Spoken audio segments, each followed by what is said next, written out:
Hi friends, daily ഡയറിയുടെ പുതിയൊരു എപ്പിസോഡിലേക്ക് ഏവർക്കും സ്വാഗതം. ഇന്ന് ഞാൻ നിങ്ങളുമായിട്ട് ഷെയർ ചെയ്യുന്നത് ജർമ്മനിയിലെ ചൈൽഡ് ബെനിഫിറ്റിനെ കുറിച്ചാണ്. ഇപ്പം നാട്ടിൽ നിന്ന് കുറേ അധികം ആളുകളൊക്കെ ജർമ്മനിയിലോട്ട് കുട്ടികളുമായിട്ട് വരുന്നുണ്ട്.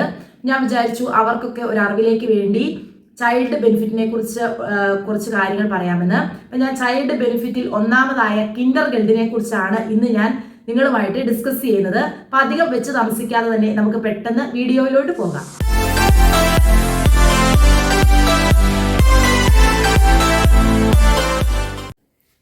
കിൻഡർ ഗാർട്ടനെ കുറിച്ച് പറയുവാണെങ്കിൽ ജർമ്മനിയിലെ റെസിഡൻസ് പെർമിറ്റ് ഉള്ള എല്ലാ കുട്ടികളും ഈ ബെനിഫിറ്റിന് അർഹരാണ്. ഇതാണെങ്കിൽ 1 വയസ്സ് മുതൽ 18 വയസ്സ് വരെയുള്ള കുട്ടികൾക്കാണ് ഈ ബെനിഫിറ്റ് കിൻഡർ ഗാർട്ടൻ എന്ന് പറയുന്ന അലവൻസ് കിട്ടുന്നത്. ഇപ്പം അങ്ങനെയല്ല, കുട്ടികൾക്ക് എന്തെങ്കിലും അംഗവൈകല്യം അല്ലെ തക്കതായ എന്തെങ്കിലും കാരണങ്ങൾ കൊണ്ട് ജോലിക്ക് പോകാൻ പറ്റുന്നില്ലെങ്കിൽ 18 വയസ്സിന് ശേഷവും കിൻഡർ ഗാർട്ടൻ കുട്ടികൾക്ക് ലഭിക്കും. ഇത് 2023 തൊട്ട് 250 രൂപയാണ് ഒരു കുട്ടിക്ക് ലഭിക്കുന്നത്. ഇപ്പോൾ നമ്മുടെ വീട്ടിൽ 3 കുട്ടികളുണ്ടെങ്കിൽ ഓരോ കുട്ടികൾക്കും 250 രൂപ വീതം നമ്മുടെ കുട്ടികൾക്ക് എല്ലാ മാസവും കിട്ടും.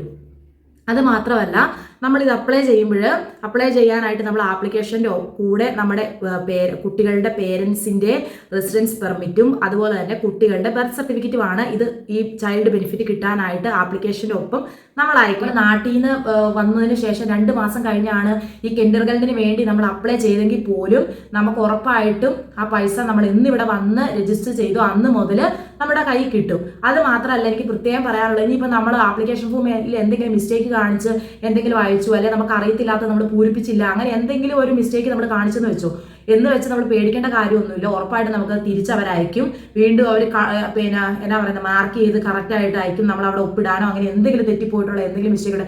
കാരണം നമുക്ക് കിട്ടേണ്ട ബെനിഫിറ്റ് നമ്മൾ അർഹരാണെങ്കിൽ നമുക്ക് ഉറപ്പായിട്ട് ജർമ്മനി ഗവൺമെന്റ് തരും. അതുകൊണ്ട് അവർ തന്നെ നമ്മൾ എത്ര നാൾ പൂരിപ്പിച്ച് കറക്റ്റായിട്ട് അയക്കുന്നോ അതുവരെ നമുക്കിങ്ങനെ തിരിച്ച് ലെറ്റർ അയച്ചുകൊണ്ടിരിക്കും. അതുകൊണ്ടൊന്നും തെറ്റിപ്പോയി എന്ന് വിചാരിച്ചൊന്നും പേടിക്കേണ്ട കാര്യമില്ല. പിന്നെ ഇതിനുള്ള ഈ ആപ്ലിക്കേഷൻ ഫോം ഓൺലൈനിൽ, അതായത് ഗവൺമെന്റ് ബുണ്ടസ്അജന്റൂർ ഫർ ആർബൈറ്റ് എന്ന് പറയുന്ന ഒഫീഷ്യൽ വെബ്സൈറ്റിൽ ഇതിന്റെ ഓൺലൈനിൽ നമുക്ക് അയക്കാനുള്ള ആപ്ലിക്കേഷൻസും കാര്യങ്ങളെല്ലാം ഉണ്ട്. ഇനി ഇൻ കേസ് നമുക്കിത് അറിയത്തില്ല എന്നുണ്ടെങ്കിൽ വേറെ ഒന്നും പേടിക്കാനില്ല. നമ്മൾ താമസിക്കുന്ന തൊട്ടടുത്ത് നമുക്ക് റാത്ത് ഹൗസ് കാണും. അവിടെ ചെന്ന് ചോദിച്ചു കഴിഞ്ഞാൽ അവിടെ നിന്ന് ഇതിന്റെ ആപ്ലിക്കേഷൻ ഫോം കിട്ടും. അത് ഫില്ല് ചെയ്ത് അഡ്രസ്സും കാര്യങ്ങളൊക്കെ അതിലുണ്ട്. അല്ല, അവരോട് ചോദിച്ചാൽ മതി. ചോദിച്ചിട്ട് അയച്ചു കഴിഞ്ഞു കഴിഞ്ഞാൽ പോസ്റ്റ് വഴി ആണെങ്കിലും അയച്ചാൽ മതി. 2 ഓപ്ഷനോ, നമുക്ക് ഓൺലൈനിലും അല്ലെങ്കിൽ പോസ്റ്റ് വഴി അയക്കാം. ഏത് രീതിയിൽ അയച്ചാലും ഒരു കുഴപ്പമില്ല. അത് മാത്രമല്ല, ഇപ്പം നാട്ടിൽ നിന്ന് വരുന്നവർക്ക് ഈ വീഡിയോ ഒരുപാട് ഹെൽപ്ഫുൾ ആയെന്ന് ഞാൻ വിചാരിക്കുകയാണ്. അപ്പോൾ ഇങ്ങനെയുള്ള ചിൽഡ്രൻസിന്റെ ബെനിഫിറ്റിനെ കുറിച്ചുള്ള ഒരുപാട് ബെനിഫിറ്റ്സുകളുണ്ട്. അപ്പം അതൊക്കെ അടുത്തടുത്ത വീഡിയോയിൽ ഞാൻ ഇടുന്നതായിരിക്കും. അപ്പം അടുത്ത വീഡിയോയുമായിട്ട് വീണ്ടും കാണുന്നത് വരെ എല്ലാവർക്കും ബൈ.